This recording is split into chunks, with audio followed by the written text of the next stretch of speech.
আৰম্ভণিতে আপোনালোকে কমেণ্ট এটা কৰিব যে ইমান ষ্ট্ৰিক কৰাৰ পাছতো এনেকুৱা এখন পেপাৰ কেনেকৈ ভাইৰেল হ'ব পাৰে। এতিয়া সামাজিক মাধ্যমত এটা চৰ্চিত বিষয় হৈ পৰিছে যে কালি যিটো এইচএছ লেভেলৰ পৰীক্ষাৰ যিখন কুৱেশ্যন পেপাৰ সেইখন ভাইৰেল হৈছে। ইতিমধ্যে আমাৰ হাততো পৰিছে সেইখন কুৱেশ্যন পেপাৰ। এটা বহুত বেছি চিন্তনীয় বিষয়। ইমান এটা ষ্ট্ৰিক কৰিছিলে সেয়া হয়তো সকলোৱে গম পায়। ADRE যিটো কালি এক্সাম হৈ গ'ল তাৰ পাছতো এখন পেপাৰ আচলতে ওলাইছে সামাজিক মাধ্যমত, ছ'চিয়েল মিডিয়াত আচলতে বহুলভাৱে প্ৰচাৰিত হৈছে। আৰু এটা কথা ক'ব পাৰি, ধৰিব পাৰি যে ইমান আচলতে গোটেই কুৱেশ্যনসমূহ মনত ৰখাটো, কোনোবা যদি এডিট কৰিছে বুলি ভাবিছে তেতিয়াহ'লে এডিট কৰাটো সম্ভৱ হয় নহয়। আপোনালোকে নিজেই কমেণ্ট কৰিব।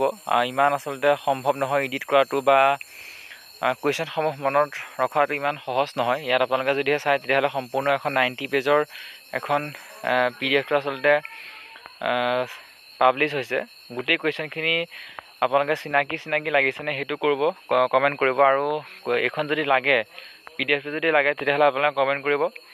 ভিডিঅ'টো সকলোৱে লাইক কৰি এতিয়াই আপোনালোকৰ বন্ধু বান্ধৱীৰ সৈতে আচলতে শ্বেয়াৰ কৰি দিয়ক। গোটেই কুৱেশ্যনসমূহ আচলতে ইয়াত আছে বুলি ক'ব পাৰি, 150টা কুৱেশ্যন। প্ৰশ্নটো হৈছে এইটোৱে যে কেনেকৈ আচলতে শ্বেয়াৰ হ'বলৈ পালে কুৱেশ্যন পেপাৰখন, সেইটোৱে আচলতকৈ ডাঙৰ কথা। ইয়াত 113 নম্বৰ প্ৰশ্নত আছে 1 ঘনমিটাৰ আয়তনৰ ঘনক এটাৰ পৰা 1 ঘন চেণ্টিমিটাৰ আয়তনৰ কিমান সৰু ঘনক সমানকৈ কাটি উলিওৱা হ'ল প্ৰাপ্ত সৰু ঘনকৰ সংখ্যা হৈছে। এনেকুৱা ধৰণৰ কুৱেশ্যন আপোনালোকে পাইছিলে নে নাই পোৱা সেইটো কমেণ্ট কৰিব। এটা চিন্তনীয় বিষয় হৈ পৰিছে। প্ৰথমতে আমি আচলতে গুৰুত্ব দিয়া নাছিলোঁ কথাটো, কিন্তু দেখিলোঁ যে সামাজিক মাধ্যমত চৰ্চিত হৈছে বিষয়টো, গতিকে আলোচনা কৰিলোঁ আপোনালোকৰ সৈতে। লাইক এটা কৰিব ভিডিঅ'টো, আৰু বন্ধু বান্ধৱীৰ সৈতে এতিয়াই শ্বেয়াৰ কৰি দিয়ক কথাটো। তেওঁলোকে যাতে কুৱেশ্যন পেপাৰখনৰ বিষয়ে গম পায় আৰু মিলাই চায় আচলতে গোটেই কুৱেশ্যনবিলাক আপোনালোকৰ সৈতে মিলিছে নে নাই মিলা সেইটো আপোনালোকে কমেণ্ট কৰিব।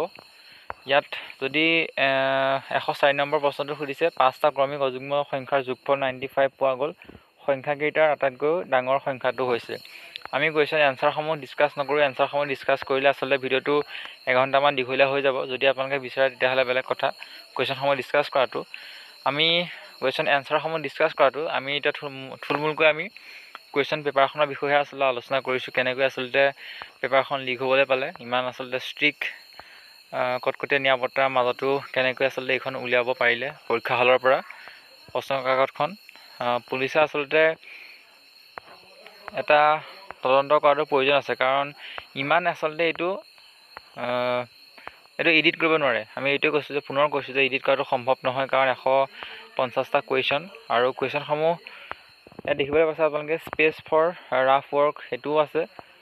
আৰু ইয়াত লেখা আছে যে SLRC 2024 P3 আৰু ছিৰিজ এইটো A হয়, 69 পেজৰ। চিন্তনীয় বিষয় আপোনালোকৰ সৈতে থুলমূলকৈ ডিছকাছ কৰিলোঁ। আপোনালোকৰ মন্তব্যসমূহ জনাব। ইয়াৰ সম্পৰ্কে যদি কিবা ডাউট আছে, পুলিচৰ এটা তদন্তৰ প্ৰয়োজন আছে, শ্বেয়াৰ কৰি দিব আপোনালোকৰ বন্ধু বান্ধৱীৰ সৈতে। যদি হোৱাটছএপৰ গ্ৰুপ আছে, বিষয়টো আচলতে সকলোৱে গম পাওক যে কেনেকৈ আচলতে এখন পেপাৰ লিক হ'ব পাৰে ইমান ষ্ট্ৰিক্টলি তেওঁলোকে তালাচী চলোৱাৰ পিছতো বা ইমান কঠোৰ নিৰাপত্তা বেষ্টনীৰ মাজত। পৰৱৰ্তী সময়ত পুনৰ এবাৰ লগ পাম। ধন্যবাদ।